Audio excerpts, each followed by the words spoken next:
Assalamualaikum warahmatullahi wabarakatuh. Selamat datang kembali.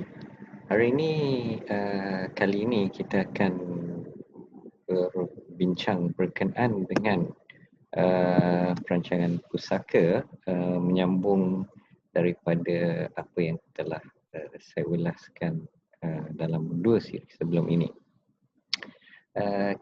Kali ini kita akan singkap semula konsep aset dan konsep liability dari segi perancangan pusaka, ya. Dan prinsip permulaan untuk merancang pusaka, kita kena tahu aset, kita kena tahu liability, ya. Dan kita akan tahu kemungkinan baki yang boleh diagihkan, tahu akan matlamat dan cabaran. Kali ini kita akan menghuraikan lebih lanjut berkenaan apa maksud kita kena tahu liability, ya. Seperti mana telah dibincangkan sebelum ini, pusaka hanya boleh diagihkan setelah kita tolak liability, ya. Yakni kita dah melunaskan semua liability, baki daripada itu barulah boleh diagihkan, ya. Baik dari segi untuk mengagihkan harta yang mudah alih ataupun harta yang tak alih, ya. Tapi kita kena tahu apakah liability yang terlibat. Dan kita singkat balik hal aset dan liability ini sebagai contoh dalam senarai yang kita bincangkan sebelum ini untuk disediakan oleh setiap orang yang hendak merancang pusaka.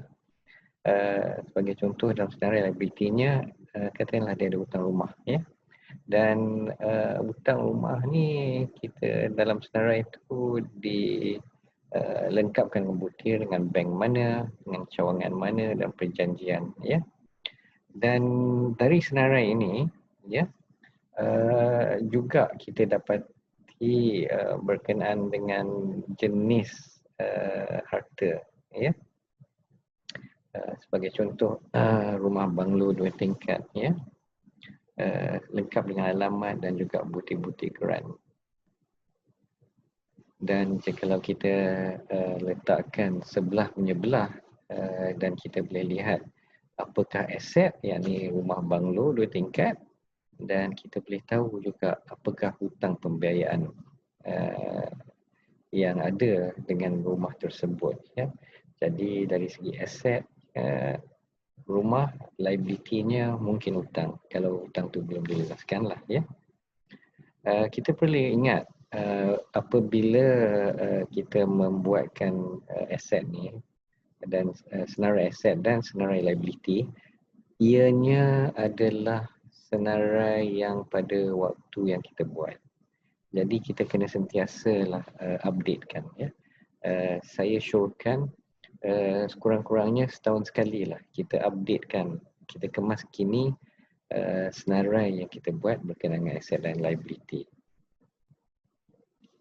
Dan apabila kita hendak merancang berkenaan dengan harta pusaka, kita perlu buat anggaran, ya. Selepas liability dibayar.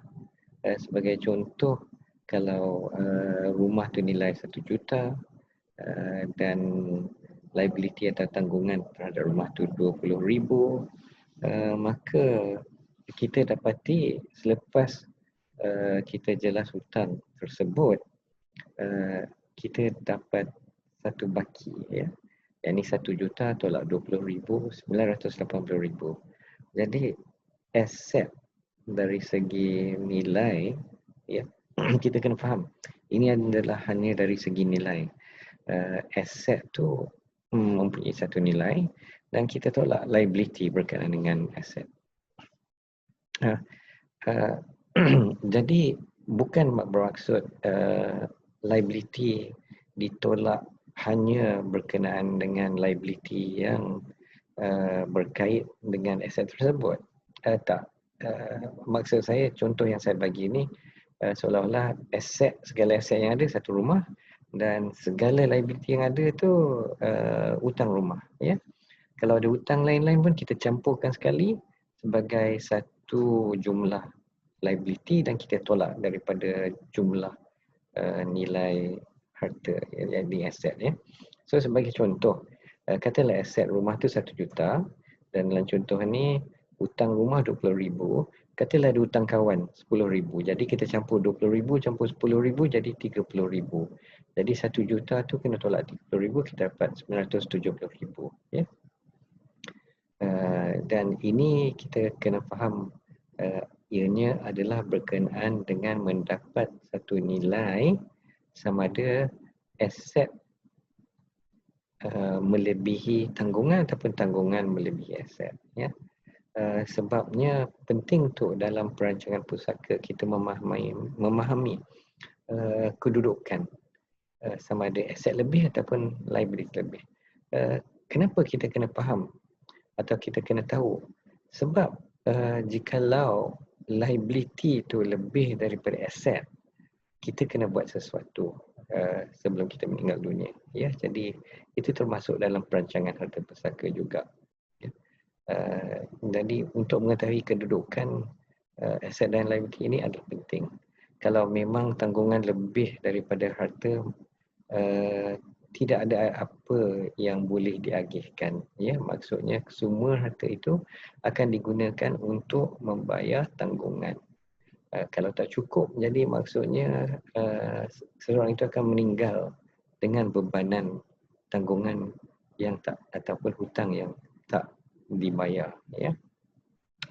Semoga kita semua dilindungi daripada keadaan tersebut. Balik kepada perbincangan kita pada kali ini, memahami jenis harta dalam rancangan juga adalah penting.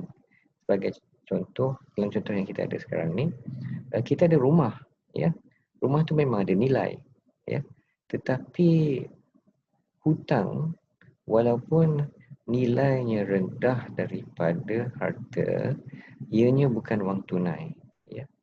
Dan ianya tidak boleh semudah itu digunakan untuk menolakkan hutang. Jadi maksudnya walaupun rumah itu mempunyai nilai yang tinggi, yakni katakanlah 1 juta, dan hutang tu katalah tak banyak, ada 20,000 aja. Namun dengan rumah itu sehingga rumah itu dicairkan, maksudnya ditukar sebagai wang tunai, hutang masih tidak boleh dibayar ya daripada harta pusaka dalam bentuk harta yang sedia ada ya. Jadi dalam bentuk rumah 1 juta nilai pun tak boleh digunakan untuk tolak hutang 20,000. Jadi rumah tersebut kita kena faham, untuk tolak tanggungan tu perlulah dicairkan, maksudnya perlulah dijual ataupun dibuat sesuatu supaya boleh mendapat wang tunai cukup untuk membayar tanggungan ya. Jadi kita kena faham ya jenis harta dalam merancang pusaka. Dan jikalau kita mendapati bahawa sekiranya wang tunai diperolehi 20,000, maksudnya kita tahu rumah dia satu, tanggungan 20,000, tapi kalau kita tak jual rumah kita terbayar 20,000. Jadi dalam perancangan kita tahu kita perlu dapat wang tunai sebanyak 20,000. Jadi kalau kita dapat wang tunai sebanyak 20,000, wang tunai 20,000 itu bolehlah digunakan untuk membayar hutang. Ya. Jadi bila kita dah tahu kedudukan dan jenis harta, mudah untuk kita merancang dengan lebih baik ya. Kita tak boleh merancang begitu saja tanpa mengambil kira jenis harta di dalam sesuatu golongan harta benda yang akan dijadikan harta pusaka untuk diagihkan ya. Dan balik kepada ulang kaji balik prinsip-prinsip permulaan untuk merancang. Kita kena tahu aset, kita kena tahu liability, dan kita kena tahu kemungkinan baki yang boleh diagihkan. Kita kena tahu matlamat dan kita kena tahu cabaran untuk mencapai matlamat. Jadi bagi ulasan kali ini setakat itu saja. InsyaAllah layari kembali, kita akan rungkaikan prinsip-prinsip selanjutnya. Terima kasih. Assalamualaikum warahmatullahi wabarakatuh.